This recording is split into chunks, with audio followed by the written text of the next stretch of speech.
ചില നേരങ്ങളിൽ അത്യാവശ്യം ഓർത്തിരിക്കേണ്ടതും മനുഷ്യർ മറന്നുപോകും. തിരിച്ചും അങ്ങനെ തന്നെയാണ്. അത്യാവശ്യമായി മനുഷ്യർ മറന്നുകളയേണ്ട ചിലതുണ്ട്. അവ കൃത്യമായ ഇടവേള പാലിച്ച് മുന്നറിയിപ്പില്ലാതെ ചാടി മുന്നിലെത്തും. മനുഷ്യരുടേത് ആകപ്പാടെ ഒരു കൗതുക ജീവിതമാണ്. ഒക്കെ അവരവരുടെ ഇഷ്ടത്തിനു നടന്നാൽ. ആർ രാജശ്രീയുടെ ആത്രേയത്തിലെ വരികൾ. മാന്ത്രികമായ വശ്യതയുള്ള ഒരു നോവൽ. മഹാഭാരതത്തിന്റെ പശ്ചാത്തലത്തിൽ ഒരുക്കിയ കഥ. 71 അധ്യായങ്ങളിലായി നാം പരിചയപ്പെടുന്ന ഇതിഹാസ കഥാപാത്രങ്ങൾ ഓരോരുത്തരും ജീവിതസാരം പങ്കുവയ്ക്കുന്ന പുതിയ പാഠങ്ങളായി മാറുന്നുണ്ട്. ഇതിഹാസ വ്യാഖ്യാനങ്ങൾ മനഃപൂർവ്വം മറന്നുകളഞ്ഞ നിരമിത്രന്റെയും ആത്രേയത്തിലെ ചികിത്സക ഇളയുടെയും പാഞ്ചാല രാജകുമാരി കൃഷ്ണയുടെ ജീവിത ദുരന്തത്തെയും വെളിപ്പെടുത്തുന്ന ആത്രേയകം എന്ന നോവൽ. പാഞ്ചാലത്തിന്റെ പിതൃഭൂമിയാണ് ആത്രേയകം. മരിച്ചവരെയും പാതി പ്രാണനായവരെയും രാജ്യദ്രോഹികളെയും കൂട്ടമായി തള്ളുന്ന ശ്മശാന ഭൂമിക.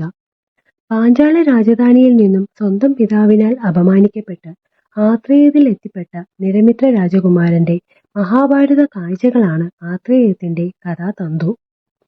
പാഞ്ചാല രാജാവായ ദ്രുപദൻ തന്റെ പുത്രനായ നിരമിത്ര കുമാരന് ദശാർണ രാജകുമാരിയുമായി മംഗല്യം നിശ്ചയിക്കുന്നതിലൂടെയാണ് ഈ കഥ തുടങ്ങുന്നത്. എന്നാൽ വിവാഹരാത്രിയിൽ തന്റെ ഭർത്താവ് ഒരു പുരുഷനല്ല എന്ന തിരിച്ചറിവിൽ മണിയറയിൽ നിന്നും ഇറങ്ങിപ്പോകുന്ന ദശാർണ രാജകുമാരി. ദശാർണം അപമാനിക്കപ്പെടുന്നു. തുടർന്ന് പാഞ്ചാല രാജധാനിയിൽ നിന്നും പുറത്താക്കപ്പെട്ട് ജീവിതം അവസാനിപ്പിക്കാൻ തീരുമാനിച്ച് കാടകത്തെത്തിയ നിരമിത്രനിൽ തുടങ്ങി കഥ വികസിച്ച് അവസാനിക്കുമ്പോൾ മനസ്സിൽ ഉറച്ചിരുന്ന ധാരണകൾ പാടെ തിരുത്തപ്പെടുകയും പാണ്ഡവർ നടത്തിയത് ധർമ്മയുദ്ധമാണെന്ന പരിചിതമായ ആഖ്യാനത്തെ മാറ്റിമറിക്കുകയുമാണ് നോവൽ. ആത്രേയകം നിറയെ ഔഷധ സസ്യങ്ങളുടെ കലവറയാണ്. ഏതു മുറിവിനും ഏതു നൊമ്പരത്തിനും ആത്രേയത്തിൽ മരുന്ന് ലഭ്യമാണ്.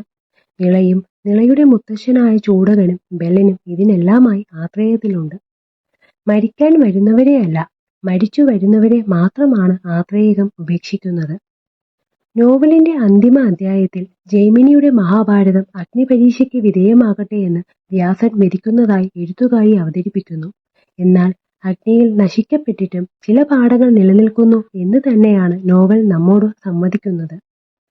മികച്ച യോദ്ധാക്കളായിരുന്നിട്ടും നിരമിത്രൻ, ഇരാവാൻ, കടോൽക്കജൻ ഒന്നും അത്ര തന്നെ വിജയിക്കാതെ പോയത് അവരുടെ കർമ്മമല്ല ജന്മം തന്നെയാണെന്ന ഓർമ്മപ്പെടുത്തൽ കൂടിയാണ് ഈ നോവൽ. അധർമ്മത്തിന് മേൽ ധർമ്മം നേടിയ വിജയമെന്നും നാം ഏവരും പാടിപ്പുകഴ്ത്തിയ മഹാഭാരത യുദ്ധത്തിന്റെ ഓരോ വിജയത്തിന് പിന്നിലുമുള്ള അധാർമികത തുറന്നു കാട്ടുന്ന കൃതി.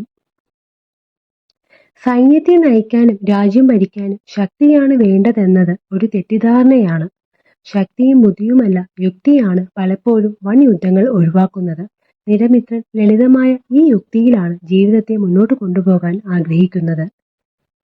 തെറ്റുകൾ പിന്നീട് തിരുത്തപ്പെട്ടാലും അപമാനത്താൽ മുറിവേറ്റപ്പെട്ടവർ ക്ഷമിക്കുന്നത് വരെ അതിനു പിഴ ഒടുക്കേണ്ടി വരുമെന്ന് നോവൽ ഓർമ്മിപ്പിക്കുന്നു.